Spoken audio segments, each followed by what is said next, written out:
99% of people use Solis to do this, but how many rounds actually come down to the attacking team planning the diffuser? About 90% of the time in my ranked games at least, the round win really just comes from one team massacring the other and the diffuser is entirely out of the question. So if your game plan when picking Solis is to deny plant from below or above, the chances are pretty good it's not even going to get to that point. That's why today I'm going to go over the top 5 Solis tactics that you can use on a round-to-round basis to ensure that you're having an impactful performance every time you pick her. The best part of these tactics though is that you can literally use all 5 in a single round because they can be used at various points throughout it, meaning even if you don't get to the plant denial stage, there's still 4 other ways to turn the round in your favor. Plus, her loadout is just incredible. I mean, it's actually criminal to give an operator the P90 and the SMG-11. I have 2 guns, idiot! The first of the 5 strategies is spawn killing.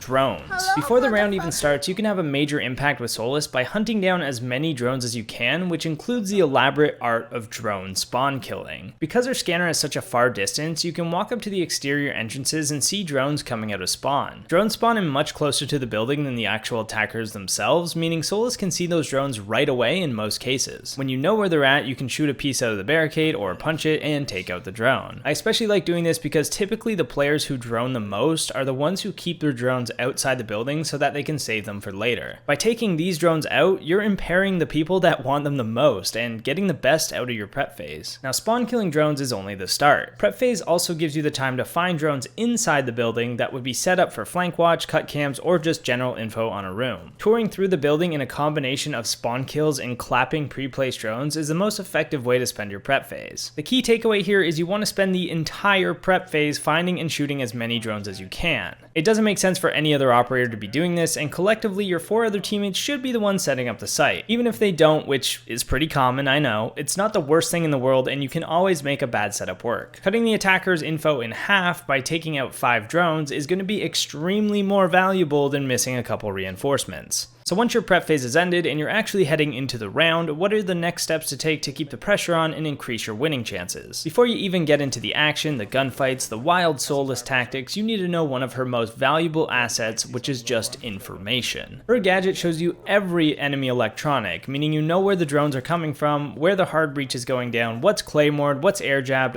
all of it. Having this massive source of information means you need to be communicating it to your team. By knowing all these things, it's very easy to predict where the attacking push is coming from. Relaying that to your team, they can then be more prepared for that specific thing to happen, giving them the advantage.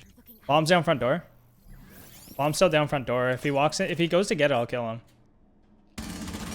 Front door tagged. Nice. Let's say you see a hard breacher opening the site wall with a blitz shield standing right next to them. It's pretty safe to say that blitz is flying straight into the site to have a flash fiesta and hurt everyone's feelings. Your team having those extra few seconds to adjust and prepare is absolutely crucial. If you see all these things and you don't say anything, one of your teammates could get caught off guard, leading to the start of a crumbling defense and a lost round. It's a very small thing, but it really is make or break. And if you're really invested in the communication aspect Solis brings, you can take it up a notch to assist bandit tricking. By scanning the wall your bandit is trying to keep shut, you can tell when the enemy team pulls out an EMP or a hard breach gadget, and you can give your bandit the heads up as not only which wall they're going for, but when they're going to do it. That way your bandit doesn't have to constantly stand on guard next to the wall, and this is a fairly foolproof way to bandit trick that I'd recommend for most ranks below diamond. After that point, your bandit should be able to handle it on his own, and counters to bandit tricking start getting more frequent. Maverick is the most obvious way to counter it, but on some sites you can open the floor from below or above, use grenades, capital bolts, or stun the bandit using Zofia to pull him off his animation. That more speaks to the weaknesses of bandit tricking though,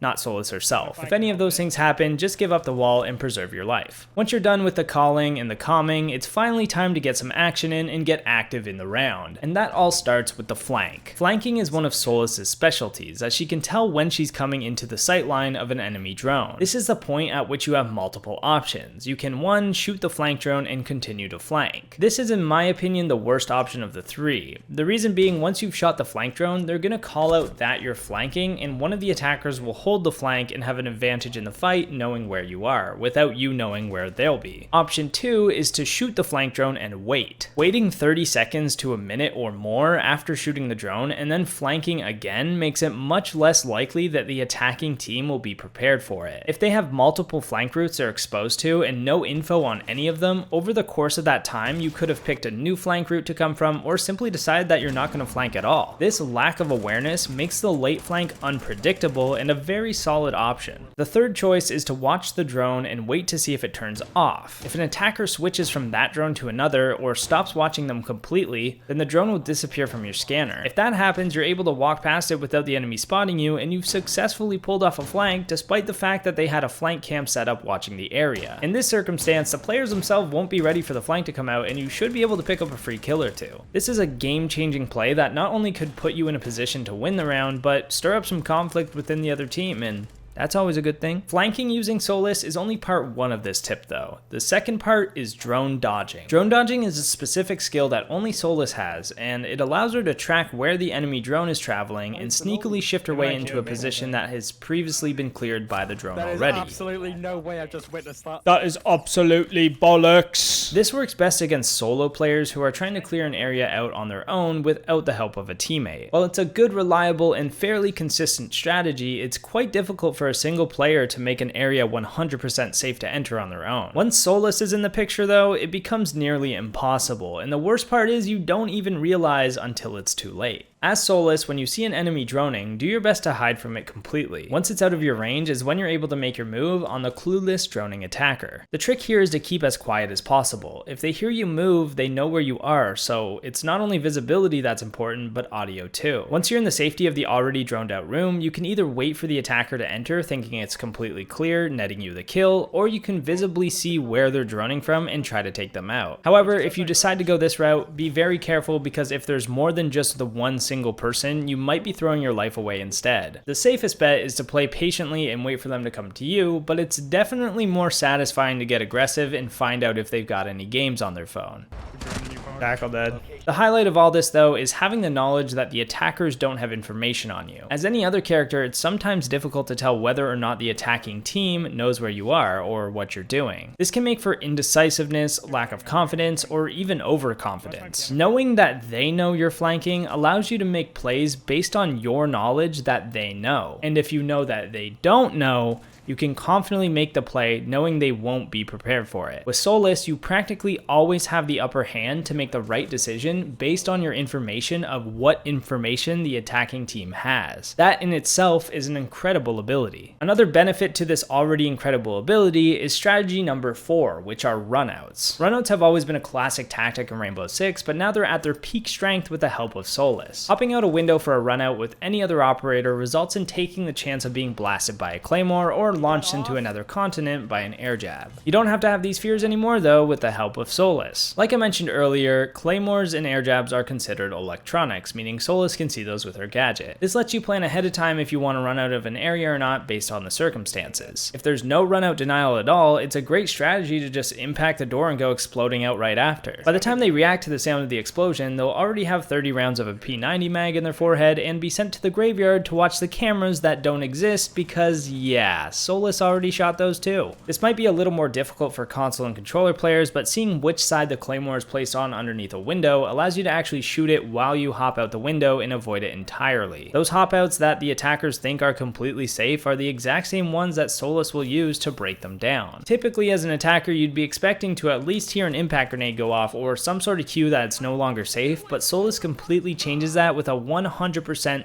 claymore spotting safety guarantee. Combo this up with someone droning outside and you can see how things can get real dangerous real quick. The fifth strategy we have on this list is the exact same one I was bashing in the beginning of this video, but with a couple twists to make it less situational and just more useful overall. At this point in the round, you've shot a ton of drones, called out what's happening to your team, pressured the flank, maybe got a kill on a run out, and you're entering the end game of the round. Of course, this is in an ideal round, which is very rare and part of the reason I was hating on this tactic in the first place. So you know what?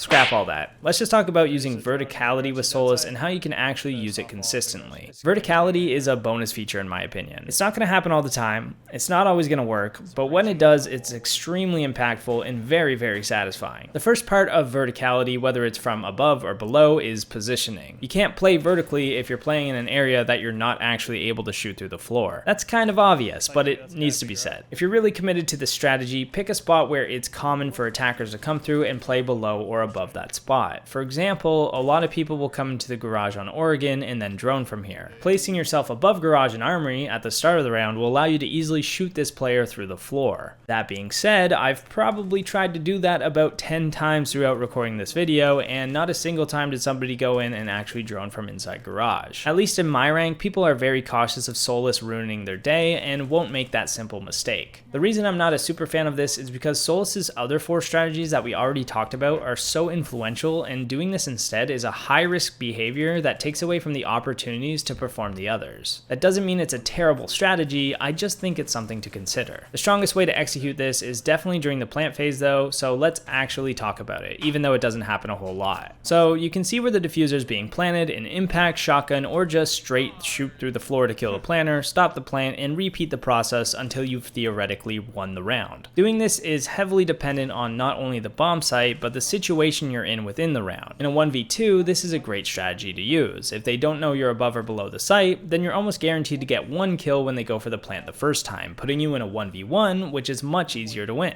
Now the second person, however, probably won't make the same mistake, and anywhere on the bomb site with a non-destructible floor is going to be their safe haven to get the diffuser down. That's why, bomb site dependent, it's very important to start getting back to the floor the site's on once you've killed the first planter. You can still use your gadget to see where the other attacker is if they're going for a plant, and you can then push in to take the gunfight or straight up shoot them while they're planting. The distinguishing factor about this is you have the upper hand because the clock is running against them, and because of this they have to plant the bomb or they'll lose a round. Because they have to plant the bomb, you're able to gather that information, pinpoint their location, and have the upper hand. If they decide to chase you and try and kill you, you can just run away and run down the clock. With all that being said, if Solis is the last alive and you know she's trying to deny from below, you can bait out her utility and waste down her ability timer by faking the plant over and over a few times. Not only will she try to impact underneath, but her goggles will run down and eventually you'll be able to actually plant without having to get clapped through the floor. As long as there's no other cameras in the site giving away your position, that should work.